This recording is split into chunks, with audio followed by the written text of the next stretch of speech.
and you build this beautiful life with you and create this, like, I'm all about generational wealth, so it's just like building and scaling has allowed us to invest in other things and other portfolios and all that kind of stuff to continue building this generational wealth for future families. It's like one of the things one of my biggest mentors always told me is just like, look, I'm gonna have like this statue out front one day, with all my like generations to come, like great grandchildren's that won't even meet in person, but I'm that person that made that change, and it's just like, I know it might seem a lot, just like, oh, it's just an agency. I'm like, this agency has been the vehicle for generational wealth, at least in my family. And I know also for a lot of our employees too. So welcome back to Growth Lab Sessions. I'm Joao, CEO of Stealth White Label Agency, and my mission is simple: to help marketing agencies grow and build sustainable success.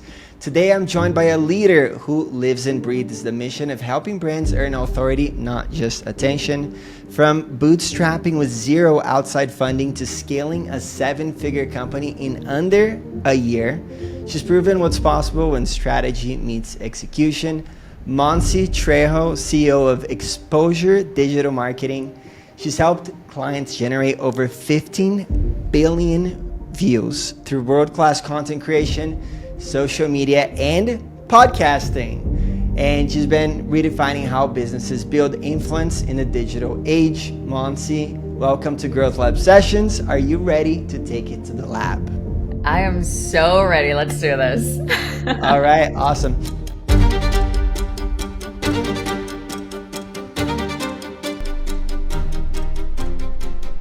So kick us off by telling a little bit about your background. Absolutely. So I definitely come from nothing. It's just like my parents divorced when I was 5 years old. And at the time, living in San Diego, I mean, it's expensive in California. And so it was back in 1997 too. So my mom, raising 2 kids of her own, she ended up having us move to Mexico, which is, close to San Diego. So we lived in TJ. And then every single morning we would wake up at 2:30 in the morning to cross the border to go to school, because we were still going to school here in the United States.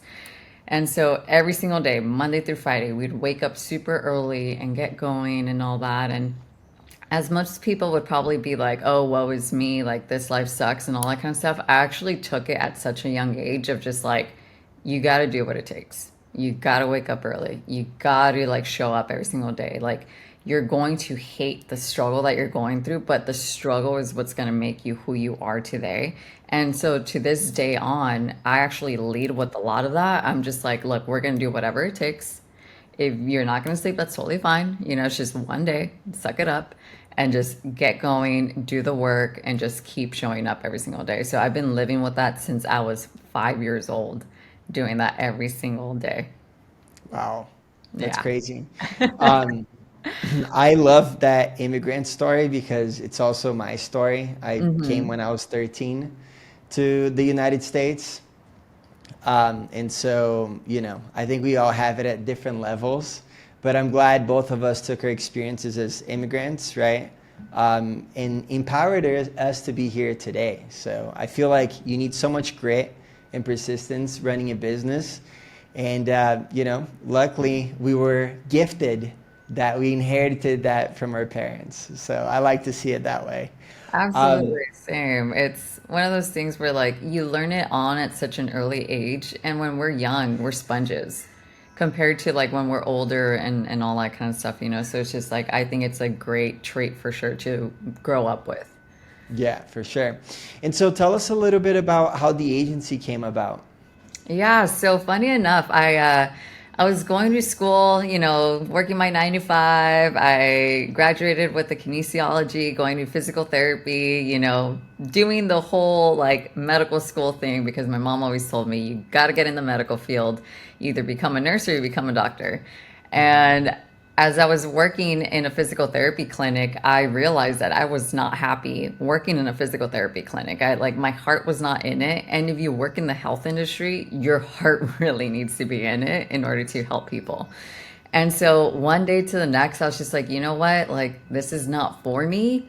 I'm not happy. This is not filling my cup. And, I understand to an extent that like sometimes you got to do things that doesn't fill your cup, but this really was not it for me. I could not see myself 20, 30, 40 years down the line doing this for the rest of my life. And so back then, my boyfriend at the time, now husband, he was just like, hey, you're always on your phone, you're on social media. Is there any way that you can just make money working on social media? And I was just like, well, I don't know, but I can happily try. I'm like, I don't even know how to go about getting clients. I don't know how to go, this is new to me. I'm the 9 to 5 person, that kind of mentality, no entrepreneurship whatsoever. And at the time, he was a real estate broker, and he was just like, you know what? Why won't you go ahead and have my business partner back in real estate, like handle his social media and see how it goes? So I sat down with him, did like a quote unquote interview and all that, and hired me right there on the spot. And he was just like, all right, let's take it to the next level. And so I started like learning all these different things like YouTube University, like how to get your clients, how to keep going and all that. And one thing led to another. Like I started doing really good work for him, and he was just like, here's like another person you can do work for. So he referred me to someone. And then that person referred me to another person, and that person referred me to another person. So it just went on like that. Now, there was a moment where I was just stuck in San Diego. Like I was just like very pigeonholed in San Diego, and I didn't like explore anything like that. And so it wasn't until I did my first mastermind. It was Neil Dingra, mortgage broker's first mastermind that he did, where my client bought my ticket and was just like, yeah, come with me. You'll learn a lot. We can implement it in my business and all that in our socials. And so I ended up going, and that was my first insight of like, holy shit. Like when you actually get in the room with other people from all different places, you can actually scale and grow this because you're connecting with more people, you're making relationships, and like if someone's in Florida, they're going to hit you up and saying like, hey, like, do you guys do this? Or if they're in New York, they're going to hit you up saying like, hey, I got a good client for you. Can you do this remotely? So that's like, even though I had the San Diego bit, my business started necessarily when I like went to my first networking event. Wow. So, like, I feel like this is a sort of typical story. It was for me at least. It's kind of two ways where people just are super intentional about starting an agency versus other people that are just, I'm going to start doing a little bit of this, and then you start getting a few clients, right? So that was my story as well, in a way. I can relate to that as well. But like, at what point did you think to yourself, like after how many clients served, right? Did you think to yourself, okay, I'm going to start an agency and I'm going to take this big, or I'm going to make it the way I want it to make it, or, I'm going to create a tagline, which is helping brands earn authority, not just attention. Like, tell us a little bit about those kind of tipping points where you're like, I love doing this. And then you're like, I'm going to go with it. Yeah, so for me, my realization was when I was doing all the work myself, and I was just like, I cannot do this by myself. Like, if I really want to scale and grow this the way I foresee it happening, I need help. And so, like, I have no ego to my name whatsoever. And I'm just like, hey, if I need help, I'm going to reach out.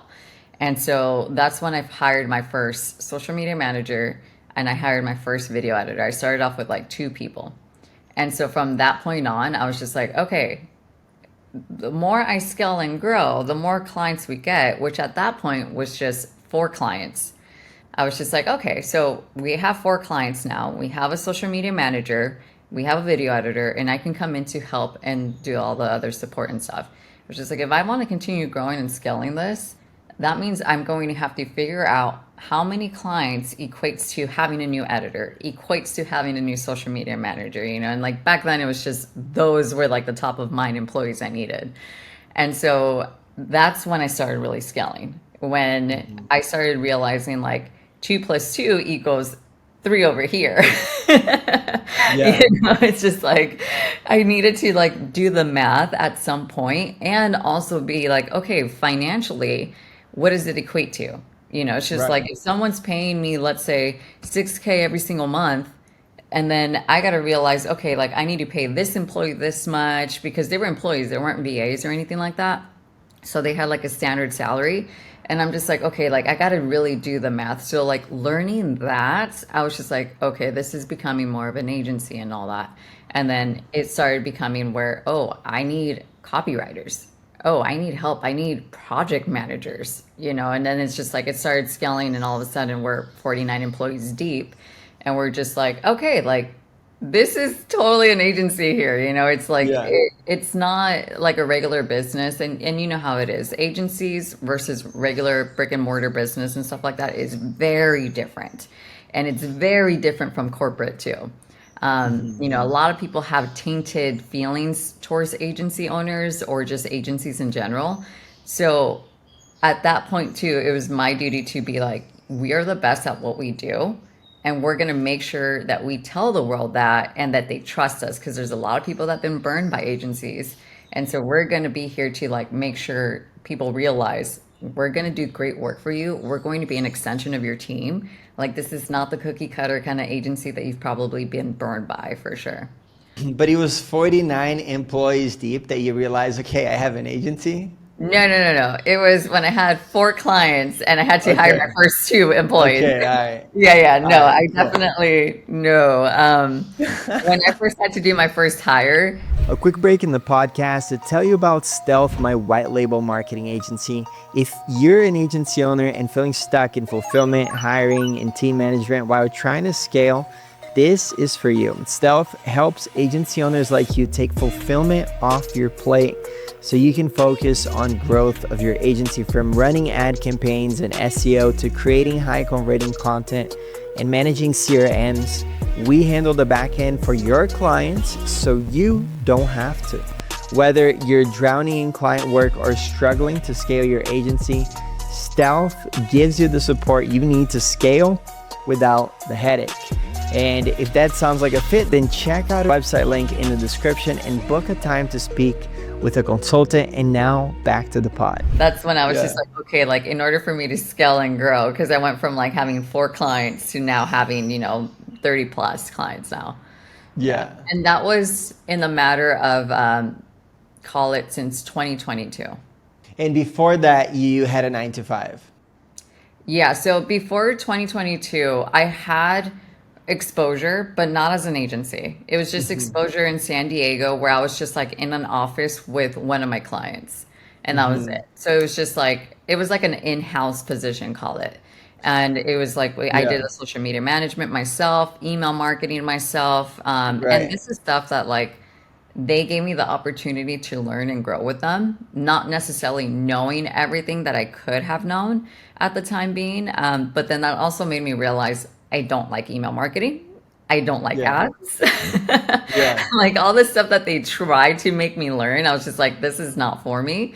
And that's when I was just like, social media, content, and podcasting, that's my forte. And so for that year, right, that was when you were working with the real estate broker that's like friends of friends, right? Yes. Essentially. Okay. Yeah. Because that is super interesting for people listening and are starting their agencies or thinking about starting their agencies. Because having your first client, and in a way that you're almost like working only for them, is a great thing, right? If you just find one client and you think like, look, I'm not gonna pay that much. I'm gonna figure out how to make ends meet. I'm gonna just charge them something meaningful or, good if you can, right? Swing that. But you dedicate all your time to learning with them, like a year. That's a lot of time. If you're really dedicating, watching courses, trying to run ads, email marketing, content, and then you figure out what you love to do, that's a great training camp while providing great service for your client, to being able to have the technical expertise to launch your own agency and scale that, right? So Absolutely. I feel like that's pivotal. That was pivotal for you to kind of like learn before and while making that transition from 9 to 5 to having your own agency. Absolutely. I mean, the fact that he gave me the opportunity to be able to learn myself, like that's really what pivoted my whole mindset. And like not just business wise, like mindset. It went from like what are investments? Why am I investing my time, well spent? I can be like, working somewhere for back then $8 an hour, it's just like this makes no sense. But making that shift and getting that opportunity really, really changed my whole mindset more so than just the business side of things. It really changed it for like the best as far as like I'm becoming this different person and leveling up to this whole like investment side of things, this whole, growing a business, what you should be doing in order to create generational wealth and all that stuff. And, I think at the time, like I was charging him $1,500. So I was still Yeah. working as a cocktail server, like still Yeah. like I needed to pay my bills still, so I was still working other jobs until like I had call it like four clients where I was just like, okay, I know with these four clients I could still make money, I can still pay my bills, and I can let go of the whole cocktail serving and all that kind of stuff so I can actually focus completely 100% of my time with them. But Yeah. giving that opportunity with that one client definitely made me learn because I was just like, this is my one shot. I Yeah. gotta go all in. Yeah. No, I love that. Our lives are actually really similar because I also started that way. I had one client pay me $1,500 that I eventually moved that to $4,100 because I added a lot of services that I was doing. Like I was taking on SEO, website, and I just started like accepting every marketing role for the friend. It was my friend. And then for 4,100, I was actually able to live off of that, But that was That's a good. client for like a year and a half, 2 years while I was working I started working for another agency as a media buyer. So that's such a good way. I feel like that prepared me so much technically to be able to run the agency, right? I think it's super important for people running agencies, in my opinion, to know like the sales aspect, right, of scaling, the management aspect, and technical expertise of whatever you're offering. Because it's hard scaling service. You got to know what people are doing, right? But speaking about the technical aspect, right? You've been super successful at generating results for your clients. 15 billion views is a lot of views for clients. Now, tell us a little bit about sort of like your progress through learning the technical aspects of social media and maybe, what boosted your knowledge, like going to events or connecting or masterminds or whatever, just so people get a sense of like, okay, so you worked for a year for someone, right? You really liked social media, but how did you get from liking social media to today generating 15 billion views for your clients? Yeah, so I mean, a lot of it, YouTube University. When you don't Okay. know something, there's a lot of great resources out there that you can actually like implement yourself and do it. Now, when I started networking with other people, when on YouTube, I was listening to Gary Vee, to Dan Fleischman, Alex Hormozy. Back then, when Alex Hormozy wasn't even Alex Hormozy that he is today. So it's just like getting to like learn from like the greatest that were actually like moving the needles and getting those learning bits and implementing it towards your clients or telling your social media managers, watch this video also. I just listened to it. There's a lot of great feedback. Let's implement it to the clients. And also sharing it with the editors too. Because at the end of the day, the editors, that's what's getting shown on social media. Whether it's long form YouTube, whether it's short form on Instagram, TikTok, on YouTube Shorts, whatever it may be, or if it's a long podcast, you got to be able to, and I hate it because everyone says it all the time, but it's so true, hook the person into what they're watching. They got to be engaged. You got to be able to get them and reel them in within the first few seconds and all that. So by my homework and giving them to my, editors, social media managers and all that, just so that they can implement it themselves, has really helped scale, watch the different videos on our clients' feedbacks also. Now, another thing I did too, besides just going to that first mastermind, was attend more masterminds. So I ended up, because I became that person that people kept seeing and all that kind of stuff. And usually it's like a room full of men. It's always room full of men and all that kind of stuff. So the fact that I can stand out being one, a woman, and then two, I usually wear like 6-inch heels, platforms and stuff like that. So like I raise myself up and my personality is just as tall as I am at that point. So it's just like I end up showing up to the rooms and people remember me. And doing so, now I have big referral partners in the space that are usually on the big stages. And they talk about me like I'm in the room all the time. So it's just like friends like Dan Fleischman, friends like Cody Sperber, friends like Eric Spofford. They're mentioning my names in all different levels. And also with Eddie Malouf, like he always puts my name out there. And because we do good work at the end of the day. We do good work, we show results. We're always constantly like moving the needle for our clients. And if we need to pivot, we pivot fast. That's one of the biggest like key things that a lot of agencies don't do. It's like we have our SOPs and all that kind of stuff, which is great. But having the ability to pivot fast to show like client results and stuff like that, that's the biggest key when it comes to being an agency. It's not just a, oh, this is how we do it for everyone.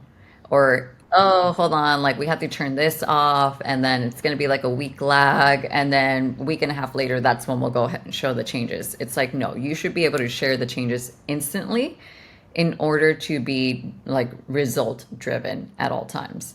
So being able to do all that kind of stuff and like learn, get in the right rooms, and just constantly get going has been able to like change my agency from just getting a few views for our clients to implementing getting 15 billion views for our clients just by the learning, getting the right rooms, hearing feedback from the right people that are doing big things, Yeah, asking I them love it. questions. Yeah, like you got to ask questions. People are so timid and asking questions all the time. I'm just like, drop the ego, dude. Like, we're here to learn. Like, we're not all 100% experts in things. And if we can collaborate, it's like that's the biggest key in order to grow nowadays. It's not Yeah, just like gatekeeping everything, it's collaboration.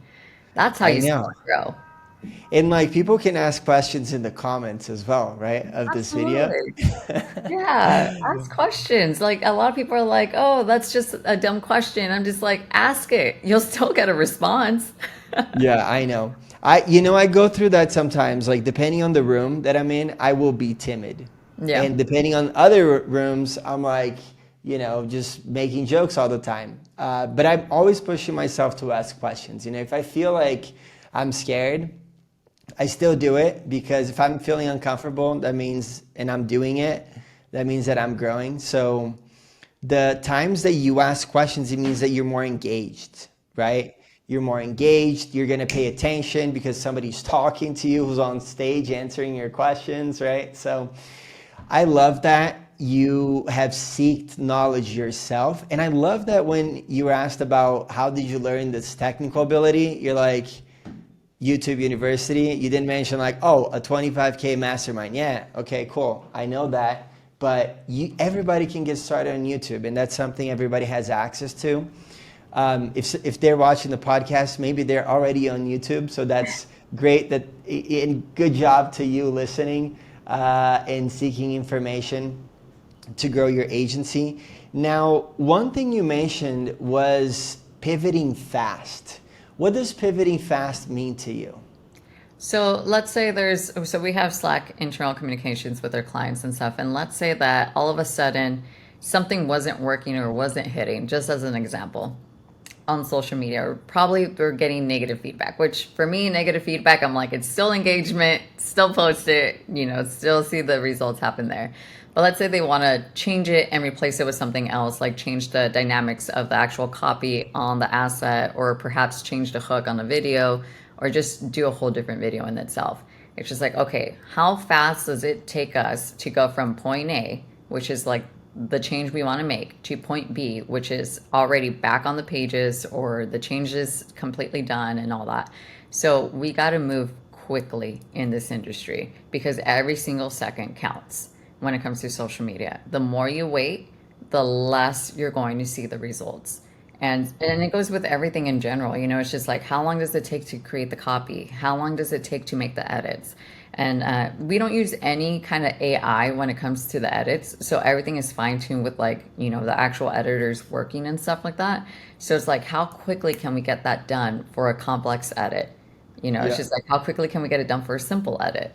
And so that way, like, we're just constantly pushing things out and pivoting fast necessarily doesn't mean like, oh, it takes a second to like quickly do things. It's just like, hey, it can take an hour, but we're going as fast as we can to make these changes to make the client happy or to Hmm. just to make the actual socials work and all that kind of stuff. So it's taking a look also on the social media pages, on the podcast and stuff. If something's not working, make the change quickly. Because Yeah. if not, if the more lag time you wait and you're just like trying to be like, oh, should I make the change? Should I make the change? You should have made the change the first time you said, let's make the change. Hmm. It's just like if something's not working on YouTube, for example, within like the first hour, if you're not getting the views that you want, change the thumbnail. If you change the thumbnail, you're still not getting the views, change the title.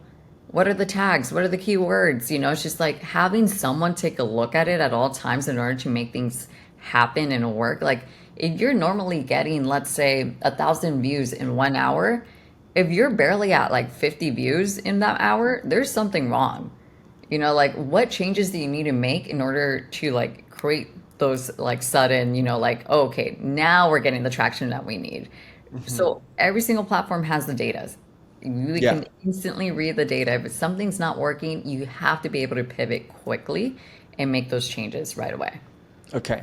So, because I was wondering about the pivoting, does it mean breaking processes that you already have in your team and management like that? It can Or happen. does it just mean like it's baked into the system, to the process where we just optimize really fast? And so the process Yeah. is post and watch the first 2 hours of engagement. Hmm. And here's what you need to address if you're not seeing, results as expected, sort of thing.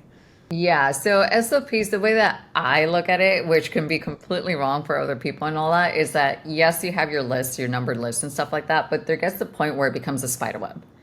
If just like if this happens, then go here. If that happens, go here, and it's just like becomes like a spider web kind of thing, which might seem like chaotic chaos for some. Yeah. But like if you're really good at what you do and you're really passionate about it, you get to like decipher what is the change that needs to be made.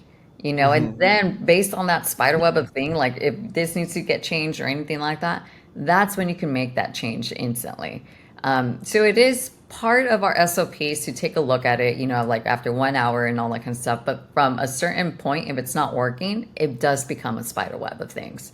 But then it goes, so it's almost like, I don't even know how to like, almost like a muscle fiber. Like you've seen it where it goes like this, like almost like, yeah, like that. It's just like, okay, this is controlled, this is chaos, and then it's back to controlled. You know what I mean? So it's just like it might seem a little chaotic for certain moments when you have to make that pivot, but then it goes back to controlled. Yeah, I love how like different agency owners and different services have such different processes. I feel like yours is like completely different than mine. Although we do a lot of ads, so we run a lot of ads and there's a lot Mhm. of optimization involved.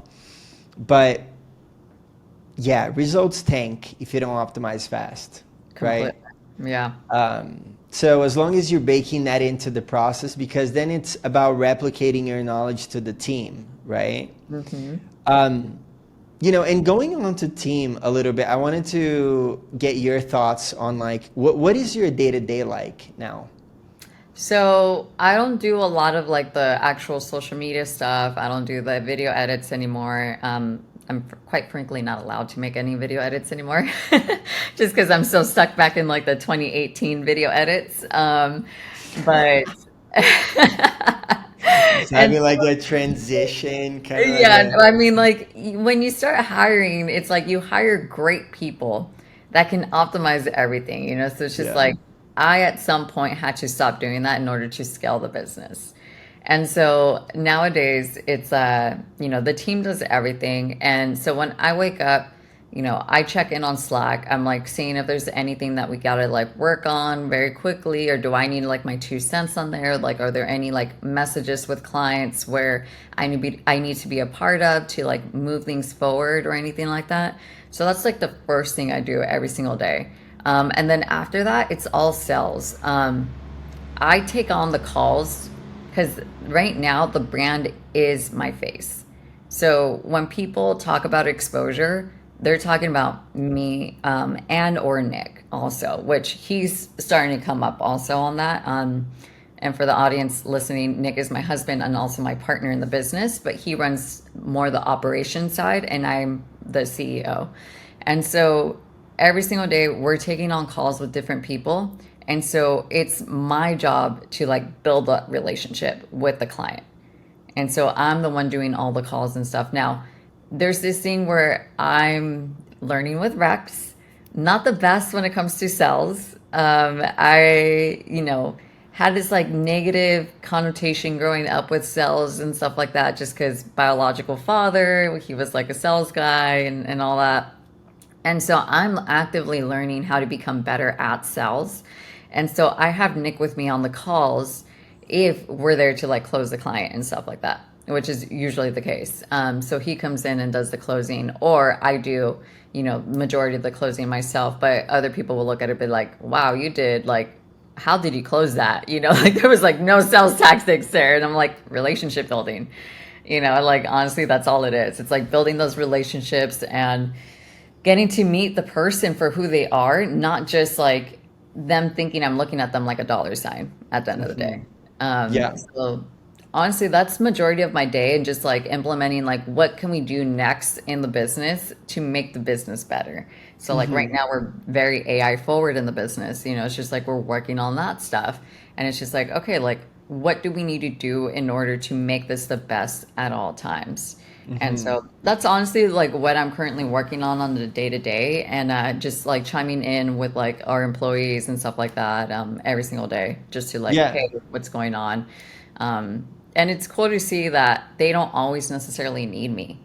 Yeah. It's just like when we go on vacation and stuff like that, like we still check Slack, we'll jump on calls here and there and all that, but like being able to see them run a seven-figure business on their own, I'm like a proud mom. I'm like, oh shit, like you guys are doing this. This is awesome. Like I have this level of trust now, where Yeah. before it was like, this is my baby. I need to be a part of it every single day. So Yeah. it's good to have like people that you're able to trust that can run the business for you.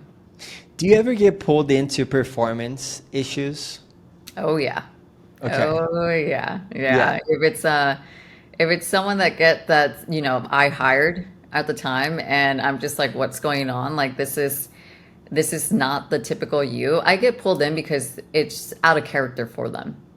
And I'm just like, what's going on? Like I don't necessarily like getting too heart to heart and stuff like that, but I do have a heart and I sympathize with people. So I'm like, what's going on? Because this is out of your scope and out of your realm. Like this is not how you normally act. Like what is going on here? And Yeah. so that's where I come in. Like I'm like that nurturer kind of person, whereas Nick is more on the what's going on. Yeah. Like, why isn't it performing? Are you performing? And you're like, how are you feeling Yeah. lately? What's your life like? Yeah. Well, the thing is, it's like we run everything database, whether that's on our like clients' platforms on social media or podcast data or their content data, but we also have like data for our employees. At the end of the day, like we track for our editors, how many edits did they do?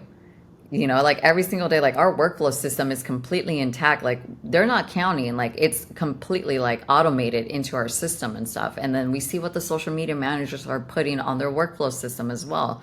So if we're seeing that there's a lag somewhere, we know something's going on. Either they're getting pulled in another direction, which we got to talk about because there's something wrong going on, or there's going like family stuff is going on, or they're just like fully focused on one client specific, or there's a big project going on. But we take a look at everything. We're not trying to micromanage whatsoever. Like we don't do screen recordings, we don't do any of that stuff.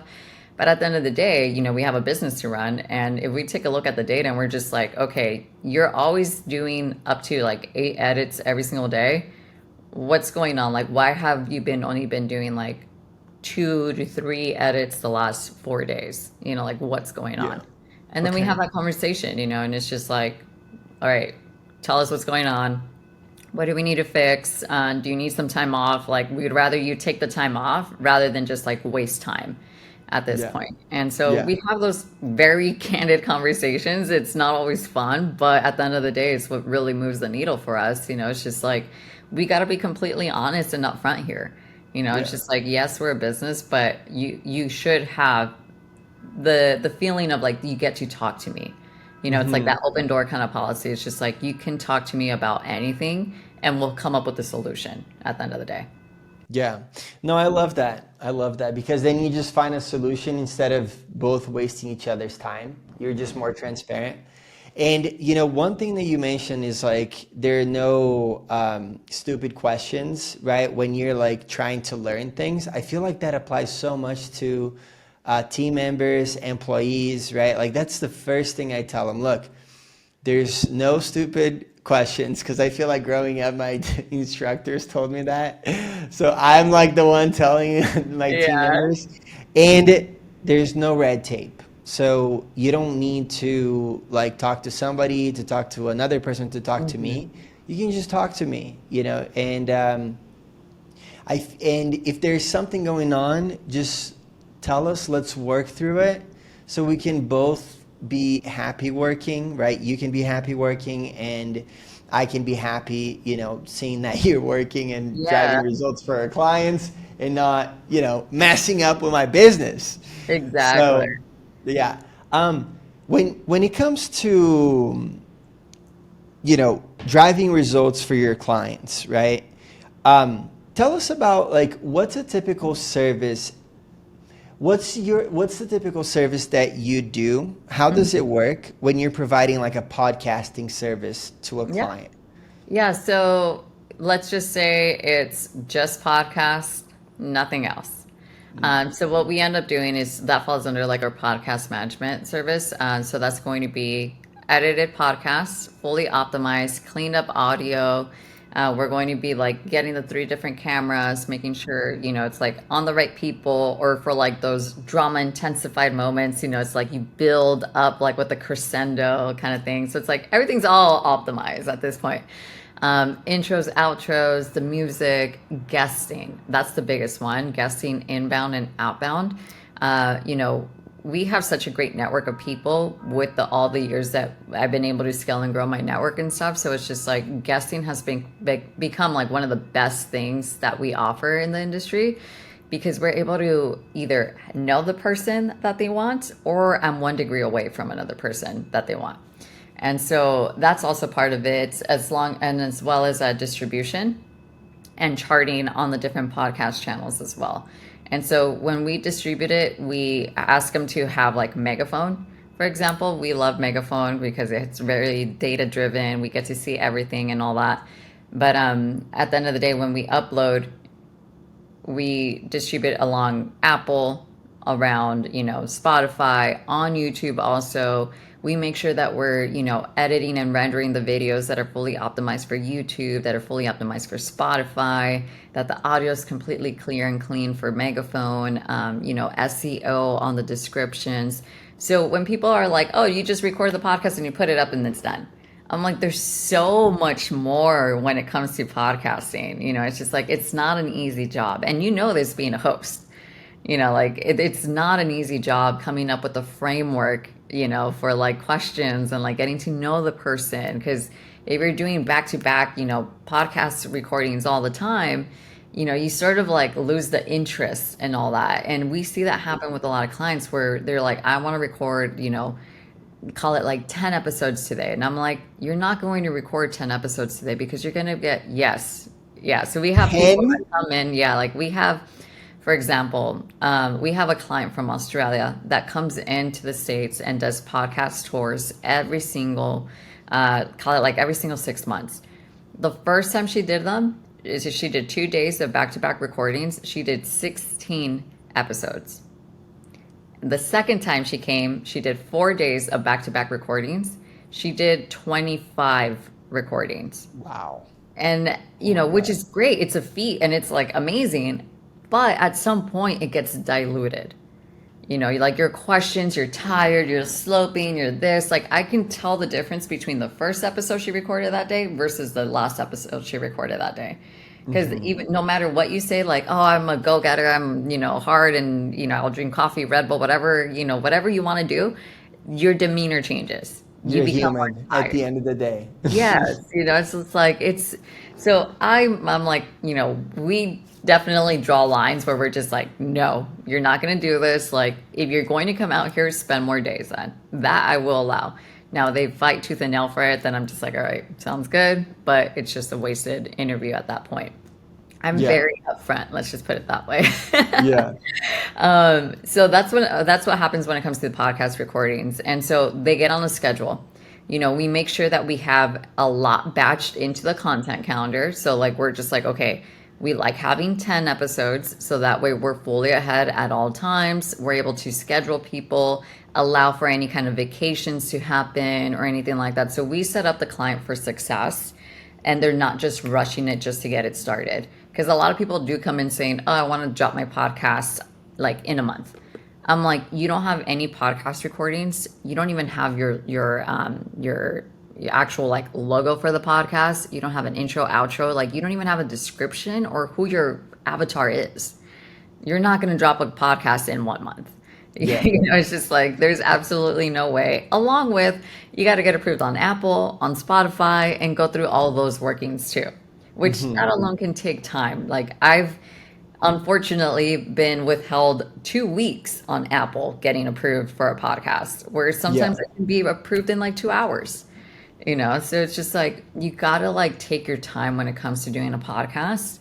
And so that's what we help with, like when it comes to the podcast management. So it's like getting all that together. And once those 10 batched are done, it's smooth sailing. It's just like, all right, here you go. You're good. Here's your like consistency thing. It's just like, all right, we're recording more people. Let's look at the calendar, like the schedule, like who's who, like, do we need to make any changes here?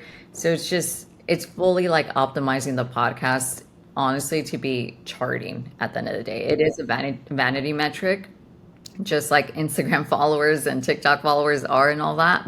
But by being on the charts, people have more level of respect for you on the podcast market. Now that can be very skewed because there's people out there buying bots, buying downloads, buying, charting stuff and all that. But if you look at the data on different reports and stuff like that, you can see who's real, who's not real. And so that's when you can really be like, okay, they've been doing podcasts for like 6 months now, very consistent every single day. They have high caliber guests on all the time. Like, okay, now we respect you as a podcaster. Okay. Wow. That's a lot. I know. Thank you. That's a lot. I don't even know where to start. I feel like I have a few questions in my head. Now let's ask the biggest question out of them all, Yeah. right?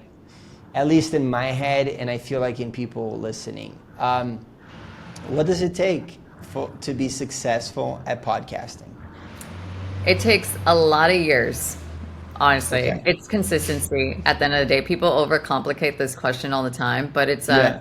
one, the talent has to be really good at asking engaging questions, asking the questions that your audience wants to hear. So it's like taking the ego aside of just like, oh, I want to know this question, but also my audience wants to know this question. Having good guests on, and good guests doesn't necessarily mean that they have millions of followers. It's just someone that's really going to move the needle with your audience. Like, oh, this is an intriguing person. They're talking about this. Like, oh, they're like, let's say AI. You get a person that talks about AI stuff in their agencies and stuff. And other people right now, because it is such a big thing in the industry of using AI, they're going to be engaged with him. Whether that person has 5,000 followers on Instagram or even like 10,000 followers. So it's just like really gathering what your audience wants to learn at all times. And then consistency too. Like if you're dropping every single Tuesday an episode, then every single Tuesday is when you drop an episode. It's not every other day when you feel like it, every like Tuesday, maybe a Wednesday here, a Friday there. That's just like chaos. You want to be very consistent. And honestly, that's all it takes. Obviously descriptions, SEO heavy, like you want to make sure that like you're searchable, Google's indexing you. You want to be on all the different platforms too. So Are you posting trailers on social media to drive people to the podcast? Are you posting, social clips of the podcast to drive more people there? And then better yet, on YouTube, are you using shorts and clicking the button where it says drive to the long form so people can watch the full long form? It's like there's so many different tactics to like really scale and grow and become very successful when it comes to podcasting. But honestly, at the end of the day, it's consistency and the talent. Okay, that's the 80/20, right? Yeah, That's the it most really is. important. Okay. Yeah. It's Yeah, no, not overcomplicating it. yeah, I love it about bringing, like, choosing the right guests to bring that add value to your audience, but everything around adding value to your audience, right? That's why I try to always think about the audience, and a lot of them are starting out their agencies, so I like to cover that story a little bit, because I feel like that mindset that we talked about is super important, because the mindset sometimes it's like wishy-washy stuff that it's like guru talk, but no, mindset is everything. It is. Everything. If you think you can do it, you can do it. Believe it, conceive it, achieve it, right? So it's Well, like, like my question to you is like, because it is all mindsets, like how many times as agency owners have we been punched in the face when you're having a good yeah. day and all of a sudden something just happens and you're like punched in the face and then the next day constantly getting punched and all that. It's like you gotta have that mindset of like you gotta keep going, like Yeah. no matter what. You got to keep going. You got to not care about those punches, because like you're winning the fight, right? Or that where you want to get to is just, you want to get there and you don't care what happens in the way, right? Exactly. You're just willing to put it all on the line. Um, so that's, thanks for sharing that about having a successful podcast. Now, and it is a question that I'm personally interested about. But I think what, for agency owners listening, I don't think having a successful podcast is really what it's about for agency owners. Hmm. Because who cares? If my podcast is not like super popular, I don't really care about that, because I'm not a podcaster. I You're feel here to like build the I'm more. relationships. Huh? Yeah, you build relationships, right? This is an opportunity to talk to you. Mhm. It's also an opportunity to get to talk and learn how to articulate better, right? So it's kind of like a training for that. Mhm. It's an opportunity to get social media cuts, Yeah. right? And get interesting takes of you sharing a lot of knowledge to share with my audience. That's super valuable, Hmm. right? And so even though you don't have like a successful podcast, there are many things that you're winning along the way, right? You're Yeah. shooting for the moon, but you're landing in the stars, sort of Yeah. thing. Would you agree with that or not really? Oh, absolutely. There's people that just do it for like the networking side of things, which, it's amazing to see because honestly, I feel like you should also lead with that, like nurturing those relationships that you're building along the way too. And then yeah, like for also the sake of like, oh, creating content, and just like putting clips out there for your audience and stuff, it's like you're not in it necessarily for the what's in it for me kind of mentality. If you were in it for that, then you care about being the number one in the podcast industry, or you're in it for like getting the amount of views and downloads and all that kind of stuff. But if you're just going about it to just putting out the content, helping others grow and scale their agencies and stuff, or whether it's like building relationships and all, I think you should lead with that always. It's just like we have, multiple people where we ask like, oh, like, did you continue this conversation with so and so on the podcast? You're like, oh, that was actually the last time I talked with them. I'm like, it's about nurturing the relationship. It's just like you Yeah. can't like you're given this opportunity an hour out of your time, maybe a little bit longer, who knows? And it's like it's your job to nurture the relationship at the end of the day because they can come back and provide Right. more knowledge for your audience at the end of the day because if your audience really love them and let's say trends are changing, there's new changes and all that kind of stuff, and you want them back, but you didn't nurture that relationship, they're going to be like, oh, well, I don't really want to come back on your podcast. Hmm. So it's like, absolutely, I 100% agree with you on that one. And then, something that we haven't spoken about, but we like we were in the same event, and I don't think we really spoke a lot in that Mhm. event. There were a lot of people, and Amazing people, yes. amazing people there. One of the very amazing people is who puts it all together. One of the main key people to put it all together, which is Eddie Malouf, right? Mhm. And they spoke a lot about and Curtis as well. I mean, I think both of them spoke a lot about authority, right? Mhm. As a very um, as a very important element for sales as agency owners and as salespeople. Now, do you think that authority, you can build a lot of authority through podcasts as well? Oh, absolutely. You're you're becoming a host in different spaces. So you have your social media platform, which is great. You're building authority there. You have your YouTube channel. You're building authority there. You have content that's getting dispersed on all the different channels. People are sharing it on their platforms, which is building authority on their platforms now as well. Now, by having a podcast, you're also building authority because you're making a name for yourself. You're bringing on high caliber guests, and people are listening in, whether it be for the guests or whether it be for the host, who's also the talent as well. It just builds the authority because let's say you get Gary Vee on.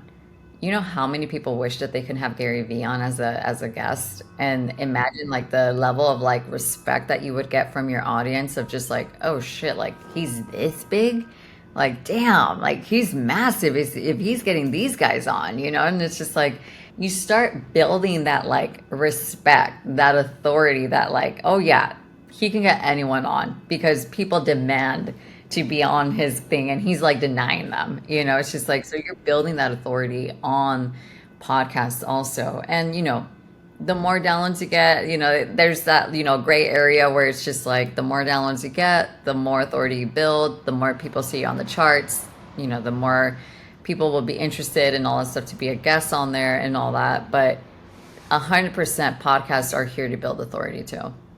And you don't need Gary Vee to build authority, right? No, Like not at all. us talking together, I feel like there's a lot of people that respect you, and then Mhm. they're gonna look at me and be like, "Oh, that guy talked to Monsi. Okay, Yeah, let me see who he is," right? Or absolutely. like, so, and you know, going back to your clients and what they're coming to you for, Hmm. we talked about becoming like number one in the podcast charting, things like that. Are a lot of your clients coming to you for virality? They're saying like Virality. virality. Are they coming to you for virality, saying, Monty, how do I go viral with all my posts? Oh yeah, we get that quite a bit, and I honestly try to shut that down Okay. very quickly. At the end of the day, because when we do our onboarding, we always ask, "What's the goal?" And if they have a service, if they have a product or anything like that, they're just like, "Oh, I want to get more people in my doors. I want to coach them. I want to sell this $10,000 high ticket thing along with this $250 thing." It's like, okay, so we get all the goals. Not one of them is there ever the thing saying, "I just want to go viral just to go viral." I just want my name to get put out there for that one little second of virality. And the problem we see is like when people our clients end up saying, like, well, I just want to go viral.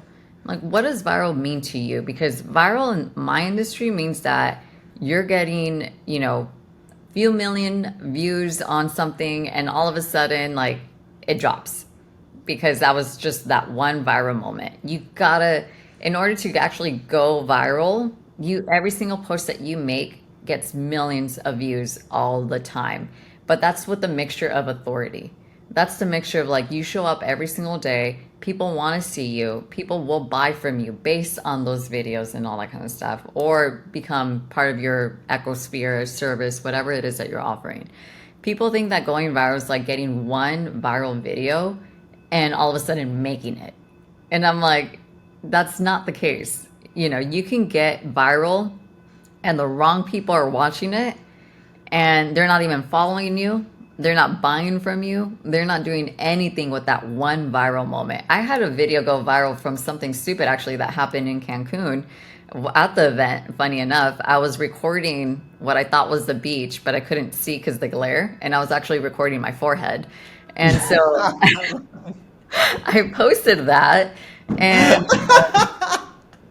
which is pretty funny. I'll send you the clip afterwards. I went viral on that one, but I got like not even like I think it's like a little over 2 million views at this point, but it only got 100 followers. And the followers that did go there, I ended up losing them because my like page is not about funny memes or funny reels, it's not about that. Like I'm here to provide education, content, me who I am. Yeah. And so they ended up dying down and I'm just like this is what viral was. It's just like I didn't get more clients. I didn't get more followers, like there's this like whole thing of like I'm gonna go viral and I'm gonna be the sensation. I'm like that's Hmm. not the case. Like a true viral moment is when you show up every single day and you're constantly getting those millions of views. It can be hundreds of thousands of views too. It doesn't have to be millions, but you're showing up and you're getting the consistency factor of that. If you just have one that pops off, that's not viral. No, I love that answer. Definitely have had a few like sort of viral, like 100,000, 120,000. Very minimal results though, because it was like a funny video or something like that. It's fun to play though. It's fun to Yeah. play and see those numbers. I But mean, it's cool to see, like there's yeah, definitely like a time and a place for it. But like if you think that you're gonna get clients from that, it depends on the video, depends on the yeah. context. You got to really strategize on that. And are a lot of your clients the face of brands? Yes. So Yes. yeah, like our go-to, like our niche, are personal brands. So a lot of the big names that online, that are very like niched in their market, those are our clients. Hmm. So we've been able to like build those networks with these bigger people. We have like Gary Brecka, we have ClickFunnels, we have Cody Sperber, like these big names out there that people drop on a daily basis. Those are who our clients are. So we have to have this like fine tuning of everything that we do because if we mess up or anything like that, going back to pivoting, we got to pivot fast because Yeah. their names are in such high regards that if we mess anything up, like it's a reflection on our work for sure. Yeah. And so, when people starting out with content, right? Think about an agency owner and they have a question of like, hey, Monty, I have a agency Instagram page and I have my own personal page, right? Which one should I post on? How do you typically handle that? Because I got asked that yesterday and Yeah. answered in one of my like personal, you're the face of your funnel. It was like a video about that. And then they asked that. So, I'm curious about your answer because they probably ask you all the time that question as well. Oh, we get it all the time. And there's two ways to go about it. One, you have your personal where you post like literally like personal stuff, but you still post like good content that's educational, part of the agency stuff and all. And you collaborate with the agency business page. So that way you're constant building, you're getting views on there, people seeing like it's an active page and all that. And it shares your face too to show like I am the face of the company. And people get to build that trust with you. They're like, I like who he is. I like what he stands for on the personal side. So therefore, I want to work with him on the agency side. So you build that connection that way. The other way that I go about it, whenever we get someone's personal brand along with their business brand, we're always like, hey, you need to share the other employees in your company. It's just like, it's not just you. Everyone's like, I'm the face, and all that kind of stuff. It's like, it's not just you unless you're a one man show. You got to show who your EA is, show who the video editors are, show who the social media managers are. Like, build that trust with the company alone because it's not just you building and scaling. Like, that would be amazing if it was. But at the end of the day, we know as agency owners, it takes a lot of people in order to scale and grow. And so, like, showing, what I call the janitors and all that, or the secretaries, also like helps build that trust with other people too. And they're gonna want to work with you because they're different characters of the same playing field, and it's just like some people mesh with others and all that. Like the characters become people. and they're like, oh, I remember this person. Yeah, she's so and so. Or, oh, I remember that person. So, like, you build this intrigue with them. And then you drop, like, the knowledge, the products, the services, and all that kind of stuff. But I'm always like, before I used to be like, no, just post it all on your page. But now I have the mentality of like, have your personal and have the business one, but have the business one be a collaboration with all your other teammates on there. It's you, it's, the secretary, it's the editors, it's the, like the meta people. Analysts, yeah. Yep, everyone belongs there. Yeah. Um, well, I feel like we've been taking a page out of that playbook. So it's awesome I to mean, I hear see that. your stuff. It's pretty good. Yeah, yeah. I mean, we've been improving a lot. There's a lot of, it's about showing up every day, Yeah. right? And if you don't quit, you make it, sort of thing. And so we've gone through a lot of social media analysts internally for Hmm. ourselves, not for our clients. Yeah. And that as well. But we've gone through like different fits of teams and different styles of content, and really pivoting fast in terms of like, ooh, I like this format. Like from the Yeah. point that you're like on your phone on Instagram seeing a format and you're like, I like this new format to say the same thing I've been Yep. saying, to sharing that with your team, to creating that, to posting that, that has to be fast, that window, Absolutely. Yeah. right? And so having sort of a structure where you can implement that as in a sustainable format for Hmm. us has helped like improve the quality of content. But I'm a forever student. I'm learning, and I don't care about like virality is just like what you said. You need a lot of years, right? I've been doing this podcast since the beginning of this year, so I have a lot more years to go. Now, one thing you were saying, going back to virality a little bit, and moving on from that, actually, what are tactics in terms of content that you're seeing your clients having success with? Not hacks or anything like that, but just tactics of like good to do now, but also good to do in 5 years from now, sort of thing.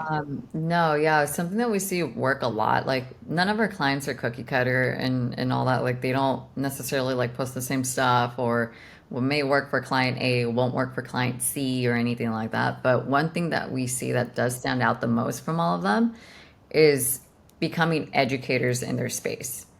So it's like if there's something in the news outlet, it's just like they talk about it. Like we have a lot of people in the real estate space or in the stocks or in trading, whatever it may be. And right now, where we stand today, on September 16th, like tomorrow, they're going to drop the rates again. We don't know if it's 25 basis points or 50 basis points. We don't know.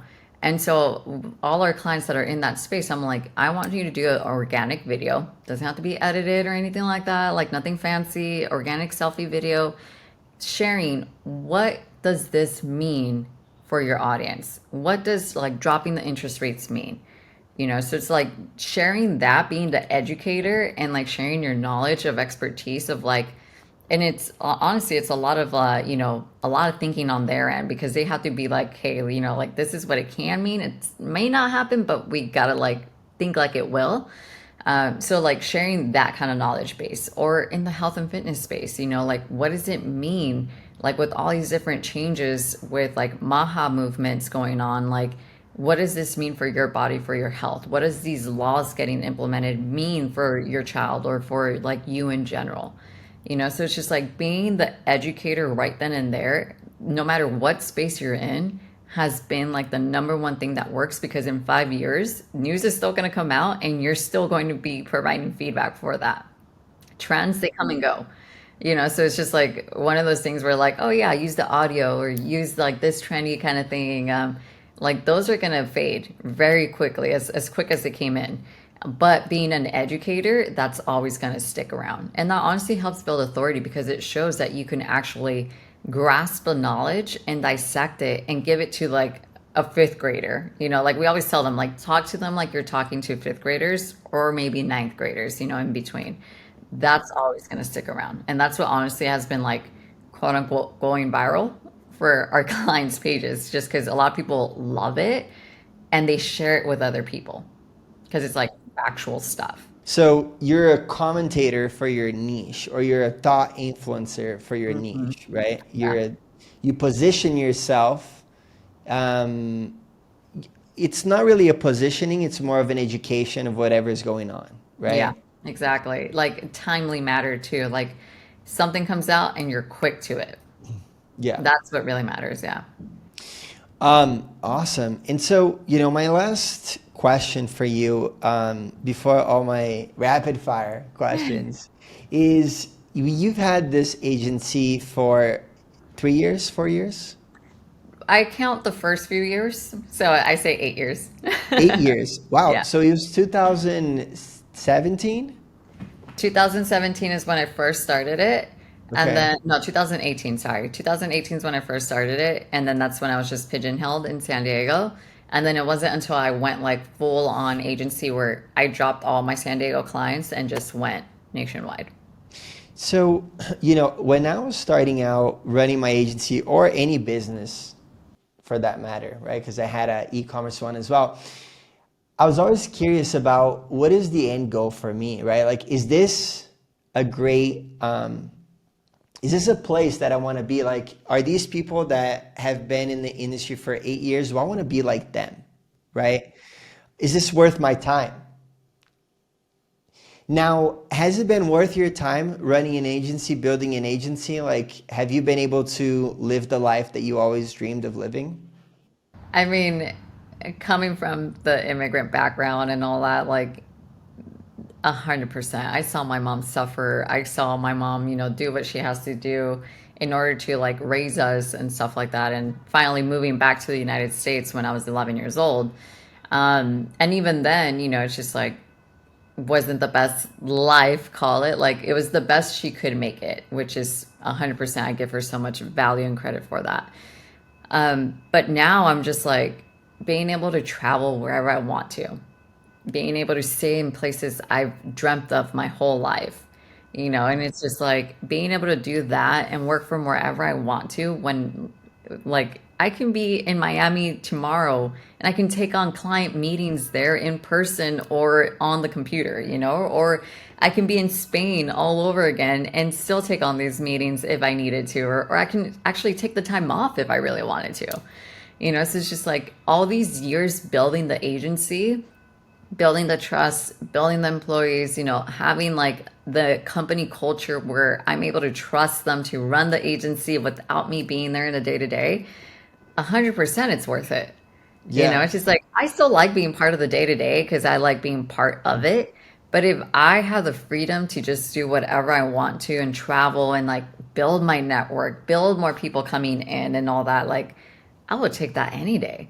It's a Yeah. 100% worth the punches of like those bad days and all that. Like, because not every day's happy, that sometimes you're just like stressed out of your mind. You're like, oh my God, how the fuck are we going to make this work? But you find a solution. That's what being an entrepreneur is. It's like you're running so many multiple things, so many faucets and all that kind of stuff. And you're just like turning one on to turn the other off and all that. And it's like you find solutions at the end of the day and you get to like build this beautiful life with you and create this like I'm all about generational wealth, so it's just like building and scaling has allowed us to invest in other things and other portfolios and all that kind of stuff to continue building this generational wealth for future families. It's like one of the things one of my biggest mentors always told me, he's just like, look, I'm gonna have like this statue out front one day, with all my like generations to come, like great grandchildren's that I don't won't even meet in person, but I'm that person that made that change, and it's just like, I know it might seem a lot, just like, oh, it's just an agency. I'm like, this agency has been the vehicle for generational wealth, at least in my family. And I know also for a lot of our employees too. Yeah. And are you proud of yourself? I'm very proud of myself. I don't say that often because, again, the ego thing, like I have this hard time with that, but very proud of the network that I've been able to build. Hmm. I'm very happy with because relationships mean a lot to me. And I'm very happy with the relationships I've been able to scale, build, nurture at the same time. Because if I have a problem, I can just go on my phone, text someone, and there'll be a solution right then Hmm. and there. Yeah. and also just building something that's becoming memorable, that our clients are enjoying, that they love, that refer us to. I mean, 88% of our business is all referral. It's been like that forever. We Mhm. haven't done any kind of marketing ourselves or anything like that. Like we call it the content creator's dilemma. We're actually going to implement marketing in like another month or so, like actual ads. But 88% has been able to scale us to seven figures. And that's because I value my relationships a lot. So 100%, I'm very proud. Yeah. Yeah, I love it. No, I love asking that question to you because you know, um, you've had a big journey in your life, right? You came from Mhm. nothing. Today, you're staying at the Ritz-Carlton, you're staying at like nice That's my hotels. husband, okay? Like everyone thinks it's me. He's a Ritz princess. Let's just Okay. put it that way. Well, I was a busboy for the Ritz-Carlton. Oh, that's So cool. like Yeah. I feel like my life today is super fun. Like I was Mhm. surfing over the weekend. Before that, I was like skydiving, and then I Yeah, was you're like all over the traveling place. somewhere. Yeah, you're constantly traveling too. Yeah, and I'm proud of my journey and building my life up until this point. And I feel like the process of building a business, right, is like the gift because that's what built like the person that can deal with whatever comes my way today, you know. So we can leave it on that note, but I do want to ask you some rapid fire questions Yeah. because we Good. cover some cool stuff. And so, if you don't mind, take like 1 second to 30 seconds to answer these questions. I think it's super helpful for agency owners listening in. Is that cool? Absolutely. So, what's one tool that you can't live without? Slack.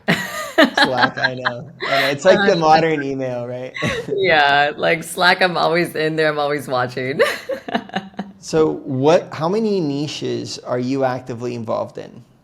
Oh man.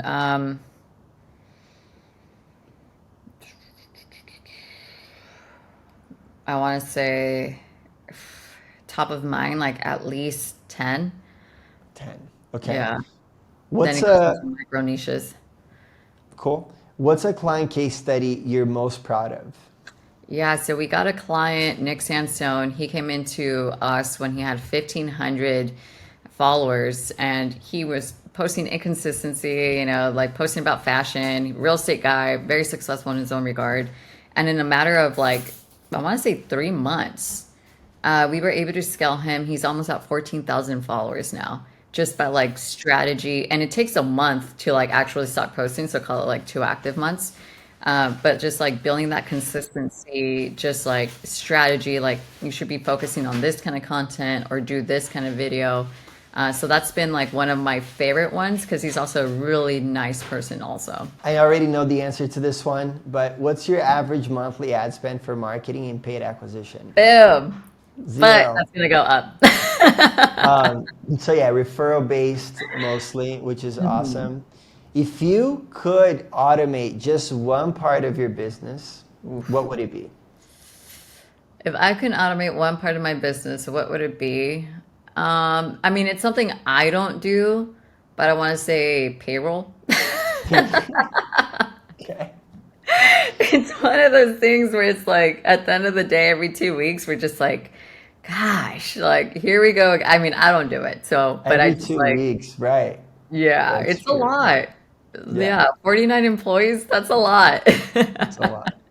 So, if you could share one tactic that you've used to acquire new clients.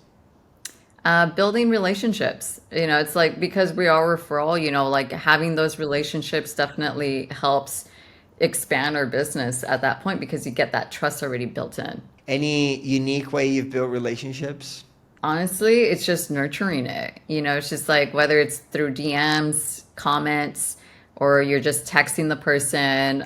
It's not when you need something, it's just hitting them up for like the random things like, hey, thinking about you. I ran across this meme on social media and I thought about you. Or like, oh, I saw this, like maybe something that you can do for your own page. Like, asking questions too at the end of the day. I like that. I like not going to people just when you need them. Yeah, Like people can smell that's it a mile cool. away. Um, so what I'm excited about this question. What marketing trend is overhyped in your opinion? In my industry, I mean, there's so many things. In social media alone, it's just like the trending audios, it's the trending like, like the dances and all that kind of stuff. I'm like, that doesn't necessarily move the needle for you. Another big thing is the bots. People buy bots for vanity metrics, whether that be on social media or on podcasting and stuff like that. I'm just like, can we just be real? Like there's no need for bots or anything like that in today's age. Like just grow your authentic audience at the end of the day. What's your current revenue and how was your agency initially funded? So initially funded on just grit. Like we literally had no Sweat, capital, no blood, and nothing, just tears. like go after it and just scale and grow from that. And we're currently, I want to say at like monthly, we're like at probably like around 280. 280. Yeah. Nice. That's super awesome. Congrats. Yeah. And so we'll end on that note, on that high monthly revenue. Monsi, thank you so much. It's been such a fun conversation. We covered like background, immigrant stories, recording your forehead. Thank you for recording the beach. I'm gonna share that video with you because you're gonna crack up. You're gonna be like, "What? The fact that you were there too, like in that area." Yeah. I love that. That's a fun one that I'm never gonna forget. That's one of those moments that you're not expecting it. Yeah. um, and we covered a lot of value things. I feel like agency owners listening into this podcast can take a lot from personal branding, right? How they can position themselves, how they can get more authority, how they can leverage your strategy, a referral based, staying in touch with people, going to masterminds events. And so thank you for that. But before we wrap up, what's one single piece of advice you'd give to brands or to agencies who should stop chasing attention and start building authority? Be truly authentic to who you are. Stop chasing the trends. Stop trying to be someone that you don't really feel the need to be just because other people are following those trends and stuff. It's providing authentic, raw, actual value based, like from your core values. That's the biggest way in order to like scale, grow, and have like the right audience and people that would want to work with you at the end of the day. That's awesome. And where can our listeners connect with you and learn more about exposure digital marketing? Yeah, the best way is honestly through Instagram on my page. It's at Moncy CMB. All right, linked in the show notes. So, Monsi, thank you so much for joining us. And for everyone listening, make sure you subscribe to Growth Lab Sessions so you never miss an episode. If you found value, subscribe. And follow me on Instagram at Joao, Jowau, for more agency growth strategies. I'll see you on the next one.